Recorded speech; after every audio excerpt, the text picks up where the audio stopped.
लड़का डरते डरते सामने खड़े सैनिक की तरफ देख रहा था। उसके लिए यह आदमी एक महानायक था, तो फिर यह क्यों मरने वाला था? वह हमेशा अपनी माँ पर थोड़ा ज्यादा ध्यान देता था, भीड़ में भी जानबूझकर माँ के सीने के करीब आने की कोशिश करता। हालांकि ये सब घटनाएं महज संयोग लगती, लेकिन उसकी नजर बार बार माँ की ओर ही टिक जाती। ठीक उसी समय जब यह सवाल उसके मन में और गहरा हो रहा था, ट्रेन के दूसरे छोर से अचानक एक शोर सुनाई दिया। दरअसल एक महिला यात्री का बैग चोरी हो गया था। यात्री एक एक करके उठने लगे।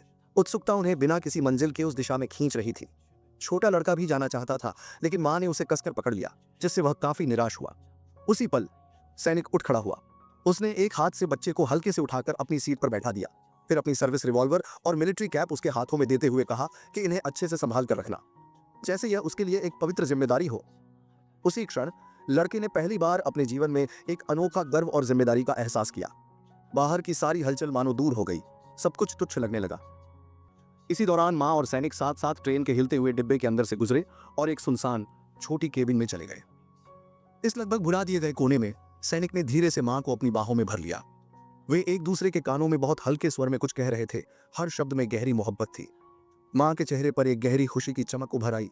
उसकी आंखें चमकने लगी, मानो सुबह की पहली किरणों से दुनिया जाग उठी हो। इस छोटी बंद केबिन में भावनाओं की गर्मी धीरे धीरे बढ़ने लगी। समय जैसे यहाँ ठहर सा गया था। चारों ओर की हर चीज अपना रंग खो बैठी। बस वे दोनों एक दूसरे के अस्तित्व में खोए हुए थे।